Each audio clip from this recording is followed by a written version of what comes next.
Halo teman-teman kolektor saham dimanapun berada, bertemu kembali bersama saya. Akhir-akhir ini lumayan jarang update, lumayan jarang upload video ya, dikarenakan suatu hal. Namun yang lucu, jika teman-teman perhatikan, saya sering katakan ya, setiap pasar membaik atau pasar hijau selalu banyak bermunculan para suhu-suhu saham yang mengaku-ngaku influencer saham dengan narasi kemarin sudah diingatkan untuk beli katanya gitu kan. Padahal ya memang faktanya setiap pasar merah mereka entah kemana ya. Saya pernah bikin video khusus, setiap BBRI naik banyak yang mengaku dewa, banyak yang mengaku suhu ya. Tapi ya saya percaya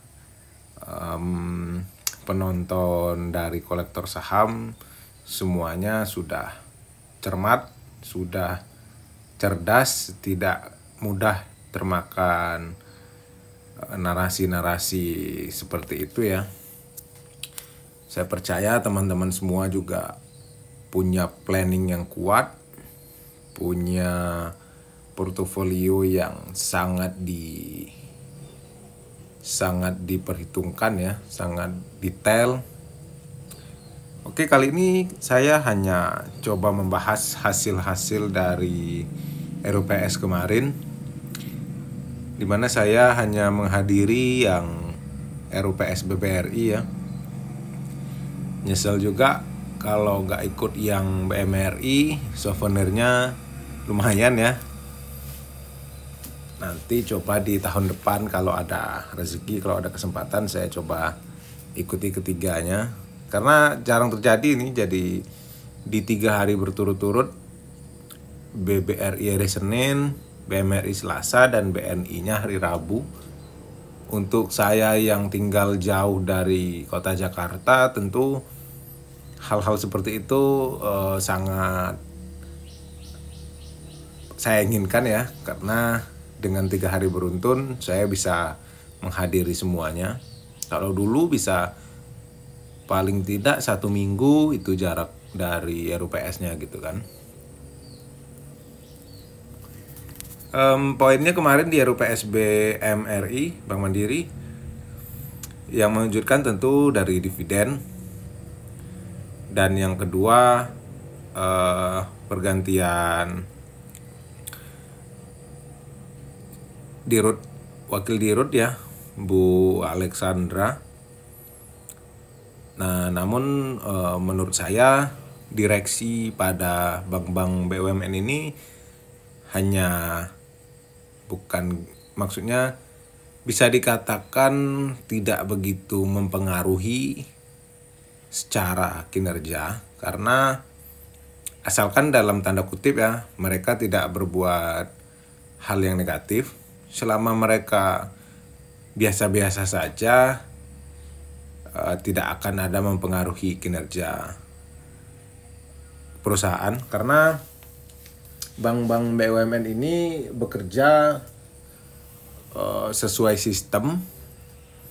Ibarat kalau di sepak bola di zaman Ronaldo kemarin ya, 2000 ya 5 atau 10 tahun terakhir lah, itu siapapun pelatihnya, jika mempercayakan semuanya kepada para pemain, tentu tidak akan ada kendala yang berarti.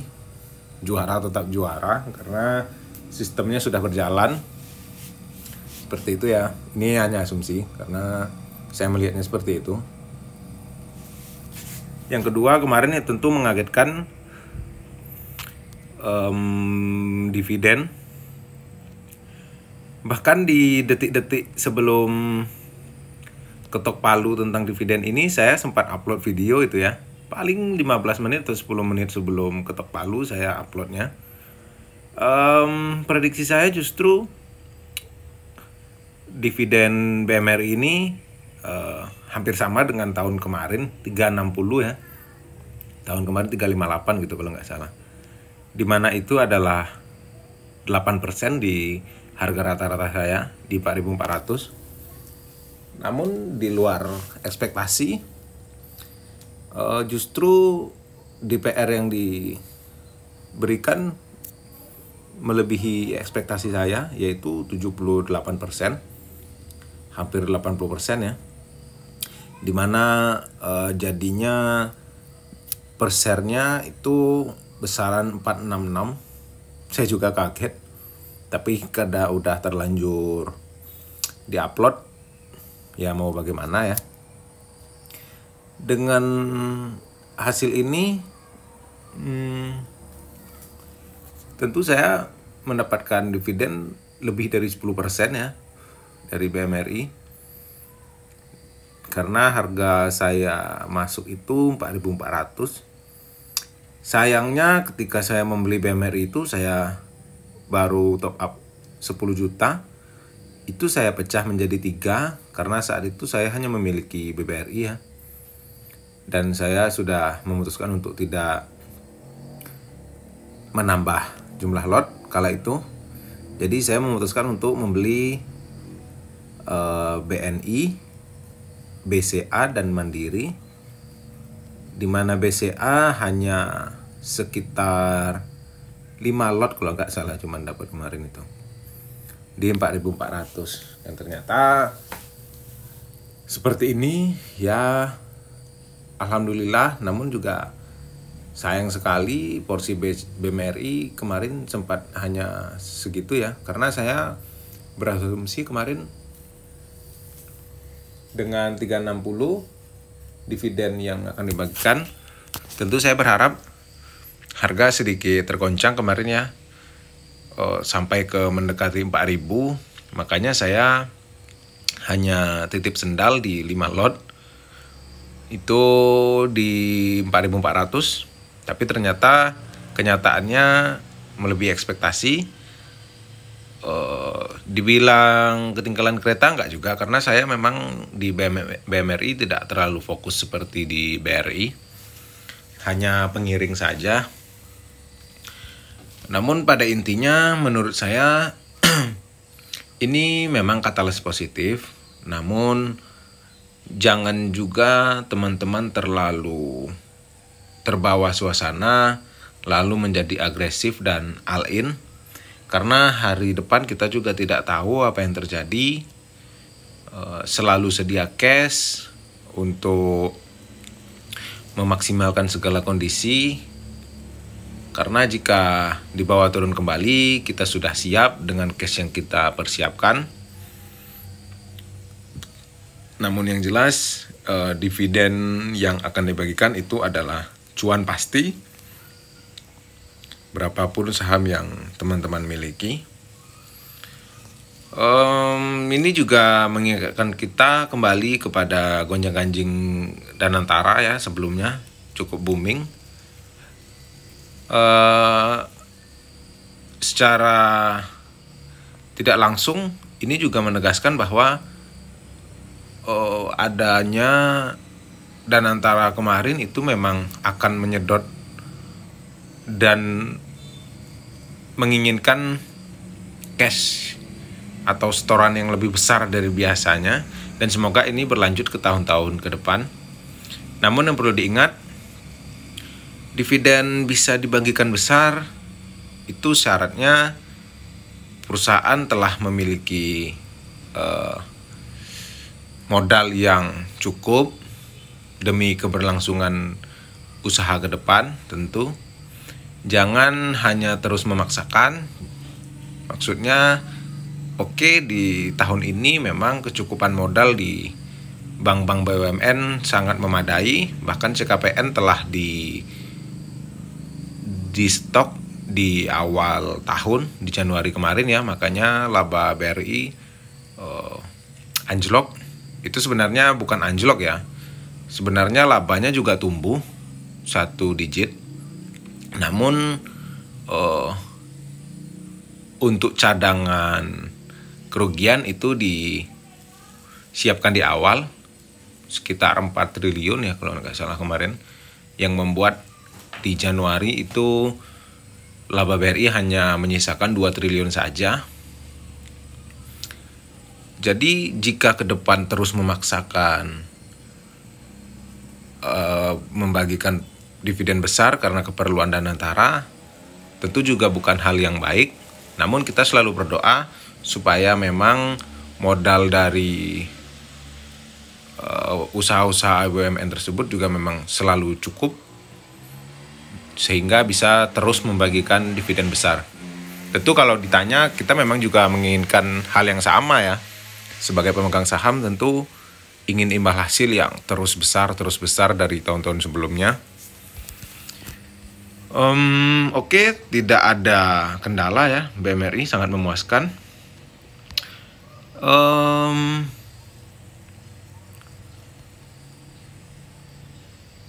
Ini sedikit lucu ya, dimana sebelumnya bank-bank BUMN atau semua emiten finance di bursa sangat sensitif terhadap pergerakan USD. Namun di saat yang bersamaan ketika USD sedang tinggi-tingginya, mampu dibungkam oleh hebohnya pembagian dividen di RUPS ketiga bank kemarin. Ya, ini juga itu gimana ya? Makanya tadi saya bilang selalu berjaga-jaga, cash itu penting. Jangan all in karena kita tidak tahu apa yang terjadi ke depan seperti ini. Entah tiba-tiba saja nanti ada narasi yang mengingatkan lagi tentang tingginya USD hari ini dan euforia dari dividen besar sudah mereda. Tentu itu akan sedikit mengguncang harga ya. Lalu apalagi ya, BNI juga di luar ekspektasi. Saya tadi sebelum RUPS atau bahkan tadi malam sempat upload YouTube Short juga bahwa seperti yang dikatakan manajemen sebelumnya, BNI akan membagikan lebih besar dari biasanya. Beberapa tahun terakhir atau di 2023 BNI juga mengejutkan dengan membagikan 40% laba dari sebelumnya lebih rendah dari itu. Dan manajemen mengatakan bahwa untuk tahun buku 2024 akan membagikan 55-60%. Dan setelah saya hitung, hitungan konservatif itu di 55% dari EPS BNI yang Rp575 itu 316. Jika teman-teman memiliki harga masuk yang sama dengan saya itu 4.000, akan menerima dividen sekitar 8%, 8 lebih gitu ya, 86 atau 85 gitu. Namun ternyata juga mengagetkan, BNI membagikan lebih besar lagi. Saya di harga 4.000 mendapatkan 9, berapa persen itu BNI. Ya, hal-hal seperti ini tentu sangat menyenangkan bagi kita, bagi seluruh pemegang saham. Namun tetap saya selalu mengingatkan bahwa cash itu sangat penting, sangat dibutuhkan untuk hal-hal yang tidak terduga. Hari ini juga BRI tembus ke 4.000 ya. Dimana ini garis-garis lama ini saya hapus. 4.000 ini juga menembus MA 50. Saya memang bukan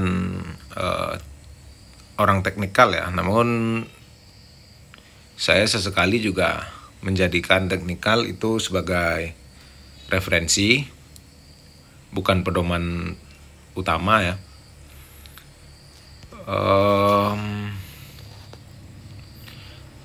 Cuman saya di BRI bukan kecewa ya, maksudnya saya agak memprediksi bahwa BRI akan membagikan 100% gitu ya sekali-sekali. Karena kecukupan modal di BRI sudah sangat cukup. Kita ingat statement dari Bapak Sunarso terakhir itu mengatakan bahwa di 5 tahun ke depan BRI tidak butuh suntikan modal karena kecukupan modalnya sudah sangat terpenuhi.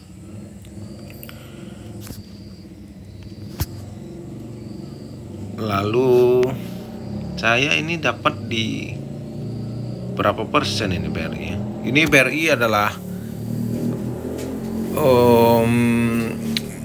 porsi terbesar dalam portofolio saya karena saya sangat mempercayai perusahaan ini. Ya walaupun ada stigma negatif tentang BUMN, namun menurut saya dari segala emiten BUMN hanya perbankan yang mampu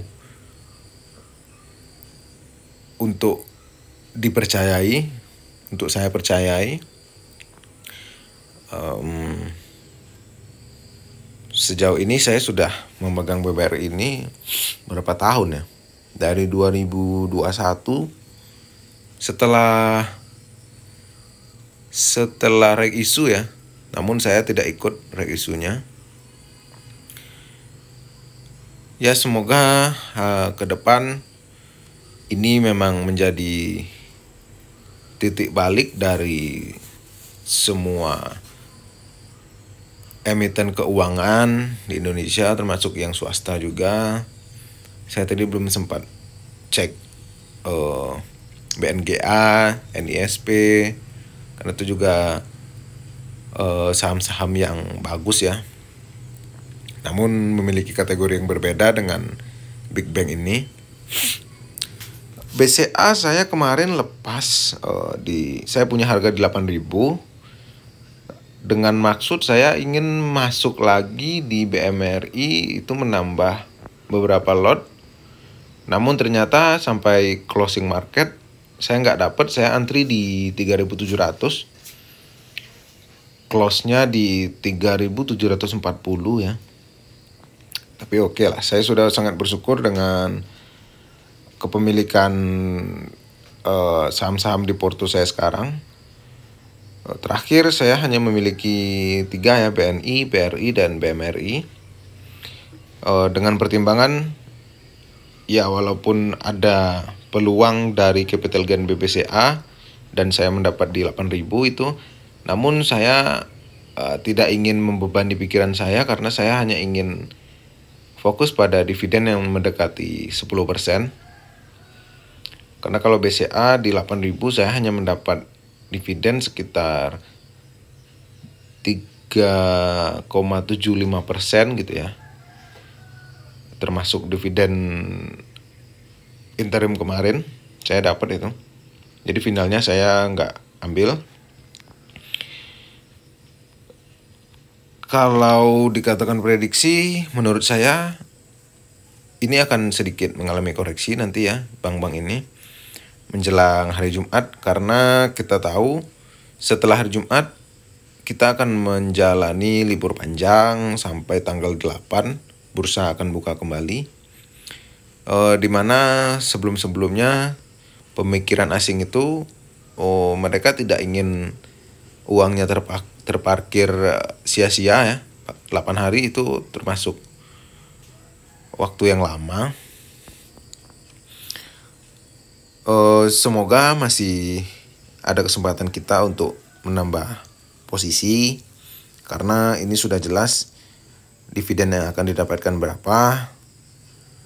Semoga juga teman-teman masih memiliki cash. Oke ya, sepertinya itu saja. Nanti jika memang ada kesempatan lain, saya akan mencoba membahas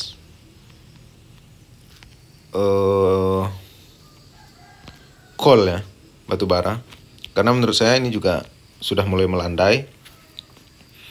Mungkin penurunan harga batu bara hanya mencapai maksimal di $80 lah. Nggak bakal sampai ke 60 atau $50 lagi. Kemarin juga saya sempat mengincar waktu tanggal 24 itu, waktu saham-saham pada anjlok. Saya sempat melirik games, namun saya hanya akan membeli games ketika break di 6.000-an ya, 6.000 lah. Karena terakhir harga saya segitu. Namun ternyata kemarin di 7.400 sudah ada yang borong. Belum jodoh. Tadi juga naik kenceng ya. 2 hari ini saham Big Bang dan batubara mulai bergairah lagi. Untuk batubara saya hanya mengincar beberapa ya. Salah satunya games, terus juga ABMM, kontraktornya ya. Saya mengincar di bawah 2.800. Menurut saya menarik karena 3.000 masih terlalu dekat dengan harga hype waktu 2022.